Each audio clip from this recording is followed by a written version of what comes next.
Free study in Germany 2027 complete process step by step admissions to visa. इस video को start करने से पहले मैं आप सबका स्वागत करता हूं। मेरी तरफ से आप सबको नमन है। जो बच्चे जर्मनी में हायर स्टडीज़ के लिए जाना चाहते हैं, वहां की गवर्नमेंट यूनिवर्सिटीज़ में इंग्लिश टॉट प्रोग्राम में बैचलर और मास्टर, उनके लिए ये बहुत ही इम्पोर्टेंट वीडियो है। वो बच्चे, वो पेरेंट्स इस वीडियो को ज़रूर वॉच करें। इवन आपने जर्मनी में जाना है तो इससे रिलेटेड हमारी 2 डेडिकेटेड प्लेलिस्टें हैं, free study in Germany as well as success story of Germany. दोनों के लिंक डिस्क्रिप्शन बॉक्स में लगे हैं, वहाँ जाकर आप हमारी इससे रिलेटेड भी वीडियोस वॉच कर सकते हैं। अपना केस देने से पहले मोटिवेशंस जो आपको एजेंट्स प्रोवाइड करते हैं, गारंटी से, वारंटी से, गवर्नमेंट यूनिवर्सिटीज़ में फ्री में एजुकेशंस प्रोवाइड करवाएंगे, उनसे बचना है। दूसरा, जो कंसल्टेंट आपसे 50,000 से लेकर 2-3 लाख रुपया एडवांस में ले लेते हैं विदाउट वीज़ा, मैं वीज़ा बता रहा हूँ, एडमिशन नहीं, वीज़ा बता रहा हूँ, गवर्नमेंट यूनिवर्सिटीज़ के नाम पर 50,000 से लेकर 2 लाख रुपये अंदर कर लेते हैं, उनसे भी आपने बचना है। उन कंसल्टेंटों से भी बचना है जो कंसल्टेंट आपके ओरिजिनल डॉक्यूमेंट अपने पास रखते हैं। इवन आपकी जो भी पत्राचार होती हैं यूनिवर्सिटीज़ के साथ, एम्बेसीज के साथ, वो आपके साथ शेयर नहीं करते हैं। उन कंसल्टेंटों से भी बचना है।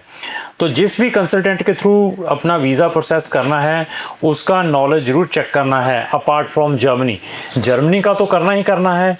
आप मेरी वीडियोस वॉच करें, वीडियोस देखने के बाद आपको बहुत सारा नॉलेज आ जाएगा। ऐसे क्वेश्चनिंग आपने उस एजेंट से करनी है। अगर उसको अच्छा नॉलेज है तो तब केस देने की कोशिश करें। और अपार्ट फ्रॉम जर्मनी के अलावा उसको कौन सी कंट्रीज़ के बारे में नॉलेज है, तब जाकर आपने अपना जो भी डिसीज़न देना है। तो अभी कंप्लीट प्रोसेस बताऊंगा एडमिशंस टू टिल वीज़ा।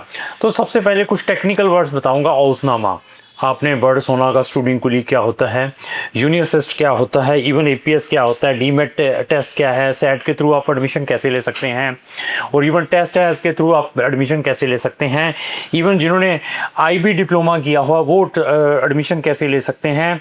और इवन इसके अलावा भी बहुत सारे प्रोसेस हैं। एनसी और नॉन एनसी प्रोग्राम्स कौन से हैं, डायरेक्ट यूनिवर्सिटीज़ कौन सी है, पब्लिक, इनडायरेक्ट यूनिवर्सिटीज़ कौन सी हैं।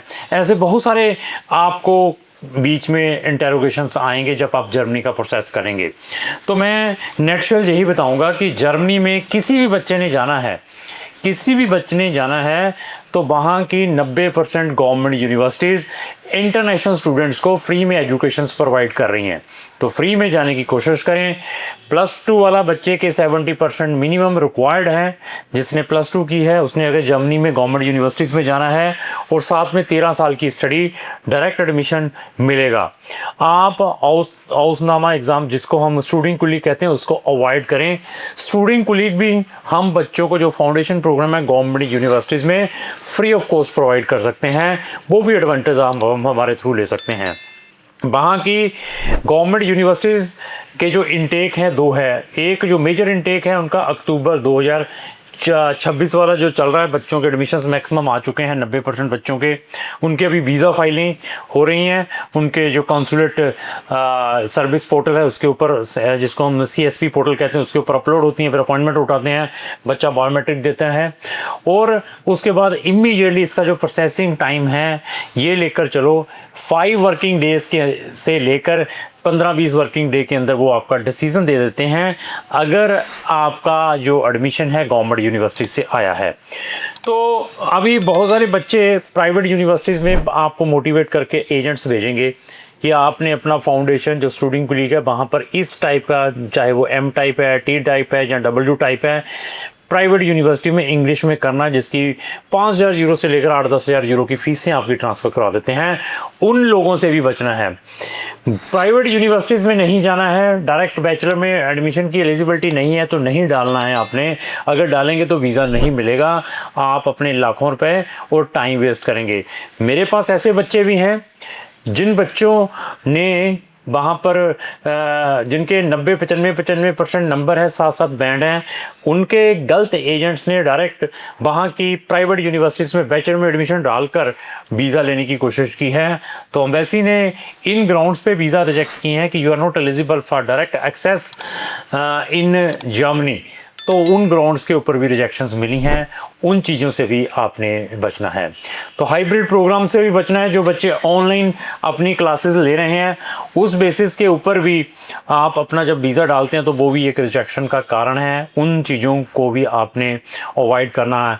हाइब्रिड प्रोग्राम तो नहीं है आपका, ऑनलाइन प्रोग्राम तो नहीं है, ये भी आपने चेक करना है बिफोर ट्रांसफरिंग द फीस।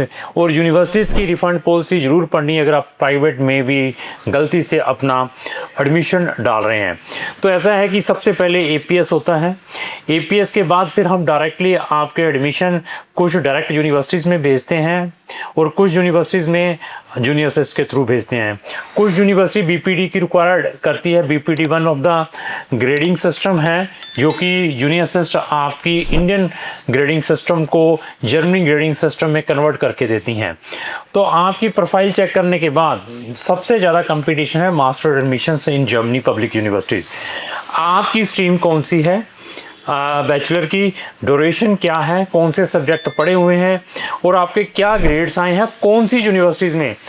और जूनियर असिस्ट के पास ऐसी यूनिवर्सिटीज़ भी हैं। फॉर एग्जांपल इंडिया में क्या है कि जो मिनिमम पासिंग परसेंटेज है 33% है, किसी ने 35% है, किसी ने 40% रखे हुए हैं 100 में से, किसी ने 50%। और इवन इंडिया की बहुत सारी यूनिवर्सिटीज़ हैं जिनके पासिंग परसेंटेज 100 में से 50 आएंगे तो तभी आप पास कंसिडर किए जाएंगे। तो उसका ग्रेडिंग सिस्टम क्या बनेगा जर्मनी ग्रेडिंग सिस्टम के अकॉर्डिंग। और कौन सी यूनिवर्सिटीज़ में 40% वाले को भी पास किया जाता है, 35% वाले को भी पास किया जाता है। तो क्या 40s वाले 35 वाले जो पासिंग बच्चे हैं 100 में से इतने नंबर आते हैं तो वो जो जर्मनी जूनियर असिस्ट है उन यूनिवर्सिटीज़ को कंसिडर करता है या नहीं करता है। H+ यूनिवर्सिटीज़ कौन सी हैं, इन सब चीज़ों में हम बच्चों को गाइड करते हैं। नेटशेल ये है कि जर्मनी में जाने से पहले रिसर्च ज़रूर करें। AI आपके पास है, गूगल आपके पास है और इवन यूनिवर्सिटीज़ की सारी वेबसाइट आपके पास हैं और इवन हमारे जैसे एजेंट्स की वीडियोस वॉच करें तब डिसीजन लें। और मास्टर एडमिशन्स के लिए बिग चैलेंजेस क्या हैं, अभी बहुत सारे प्रोग्राम जितने भी बिजनेस रिलेटेड मास्टर डिग्रीज हैं, इंजीनियरिंग रिलेटेड मास्टर डिग्रीज हैं, उनके लिए डीमेट एग्ज़ाम इंट्रोड्यूस कर दिया है। बच्चे को डीमेट देना पड़ेगा और आप डायरेक्ट बैचलर को में भी एडमिशन ले सकते हैं। उसके लिए कुछ कंडीशंस हैं। बैचलर में डायरेक्ट बच्चा एडमिशन कैसे ले सकता है 12th के बाद, अगर आपने जेई एडवांस दिया हुआ है। अभी जेई एडवांस देने के बाद कौन सी यूनिवर्सिटीज़ जर्मनी के अंदर आपको जेई एडवांस के ऊपर डायरेक्ट एडमिशन्स देती हैं, एज वेल एज आपका आईपीएस भी चेक किया जाएगा कि क्या आईपीएस के अंदर ये मेंशन किया है कि you can directly access universities for bachelor programmes, इनको भी हम चेक किया जाता है। इवन सेट के थ्रू आपको 12th के बाद डायरेक्ट एडमिशन कैसे मिल सकता है, कौन सी गवर्नमेंट यूनिवर्सिटीज़ में मिल सकता है। सेट के लिए आपका आईपीएस अगेन बहुत इंपॉर्टेंट है। एपीएस के अंदर आपके सेट के बारे में मेंशन किया है या नहीं किया है। आईबी जीसीएसई बोर्ड के आप पढ़े हुए हैं तो आपको इमीडिएटली, जिसको हम ए लेवल कहते हैं, तो उनको डायरेक्टली वहाँ पर हम एडमिशन दिलवा सकते हैं बैचलर में गवर्नमेंट यूनिवर्सिटीज़ में विदाउट स्टूडेंट प्ली। ऐसी बहुत सारी टेक्निकल चीज़ें हैं। अभी फॉर एग्जांपल एक बच्चा हमारे पास आता है जिसने 3 साल की बैचलर डिग्री की हुई है। 3 साल फॉर एग्जांपल एक बच्चा बीकॉम किया हुआ है, हमारे पास आया, 3 साल की, नंबर 75 है, तो वो हमें कहता है कि मैं पब्लिक यूनिवर्सिटीज़ में जा पाऊँगा। ये वाले केसेस काफ़ी चैलेंजेस रहते हैं, बट ये वाले केसेस भी जा सकते हैं अगर हम उनको कुछ सुजेशन देते हैं, वो सुजेशन को कंप्लीट करते हैं। ये वाला बच्चा जिसने सिंपल बीकॉम बीबीए की हुई है, जीमेट का एग्ज़ाम क्लियर कर लेता है, जहाँ उसके पास जर्मन V1 है, तो उसको भी वहाँ की गवर्नमेंट यूनिवर्सिटीज़ में डायरेक्टली एडमिशन मिल सकता है। अभी बहुत सारी यूनिवर्सिटीज़ आपके 7 बैंड की रिक्वायरमेंट करती है मास्टर डिग्री के लिए, और बहुत सारी गवर्नमेंट यूनिवर्सिटीज़ जर्मनी के अंदर विदाउट आइल्स भी आपको एडमिशन्स दे सकती हैं, बट एडमिशन आएगा, वीज़ा फिर नहीं मिल पाएगा। और आपकी प्रोफाइल चेक करने के बाद मुझे ये पता चल जाएगा कि आपके अगर इंजीनियरिंग में 55% है या 60% है तो आपका वहाँ पर जर्मन टोट में एडमिशन आ सकता है। कहाँ से? गवर्नमेंट यूनिवर्सिटीज़ में। बट उसके लिए आपने क्या जर्मन सीखी हुई है, आपके पास एटलीस्ट A1 है, या आपके पास A1 भी नहीं है, तब भी आपका जर्मन टोट में आ सकता है, लेकिन आपको A1 से लेकर B2 वहाँ जाकर करनी पड़ेगी। और क्या अगर आपका एडमिशन कंडीशंस आता है जिसके अंदर कंडीशंस मेंशन की होती है कि firstly you need to complete that bridging programme, जहाँ आपको फर्स्ट V2 तक अपनी जर्मन लैंग्वेज क्लियर करनी पड़ेगी, तब आपकी मास्टर डिग्री स्टार्ट होगी, तो क्या उस कंडीशनल एडमिशन के ऊपर आपका वीज़ा मिल सकता है या नहीं मिल सकता है, और ऐसे केसेस को एम्बेसी किस वे से कंसिडर करती हैं। ऐसी ऐसी टेक्निकल चीज़ों के बारे में नॉलेज है, अभी डिपेंड आपके कंसल्टेंट के ऊपर है। तो क्या आपका कंसल्टेंट इतनी स्टडीज़ करता है? अभी स्टडी के बाद अगर आपका कल वीज़ा भी रिफ्यूज़ होता है, तो अगर आपने वहाँ की फेडरल कोर्ट के अंदर जो बर्लिन के अंदर है अपनी अपील डालनी है, तो वो किस वे से डालनी है? अपील डालने से पहले क्या हमें एक बार रीअप्लाई करना चाहिए? अगर करना है तो उसके अंदर क्या सर्कमस्टांसेस चेंज होने चाहिए? इन चीज़ों के बारे में भी हम बच्चों को प्रॉपर गाइड करते हैं। आपकी SOP कितनी इंपॉर्टेंट है जब आप एडमिशन या वीज़ा डालते हैं, इवन आपका एक्सपीरियंस कितना इंपॉर्टेंट है, कौन सी यूनिवर्सिटीज़, अगर आपके 55% नंबर भी है, आपका अच्छा एक्सपीरियंस है, आपके अच्छे आइल्स हैं, वहाँ से गवर्नमेंट यूनिवर्सिटी से भी एडमिशन आ सकता है। बट अगेन डिपेंड आपका कंसल्टेंट को कितना नॉलेज है। अगर आपके बीटेक में परसेंटेज कम है और साथ में आपने एमटेक की हुई है, तो क्या आपके एमटेक और बीटेक के दोनों के जो ग्रेडिंग सिस्टम को कन्वर्ट करके यूनिवर्सिस्ट भेजेगा पीपीटी के अंदर?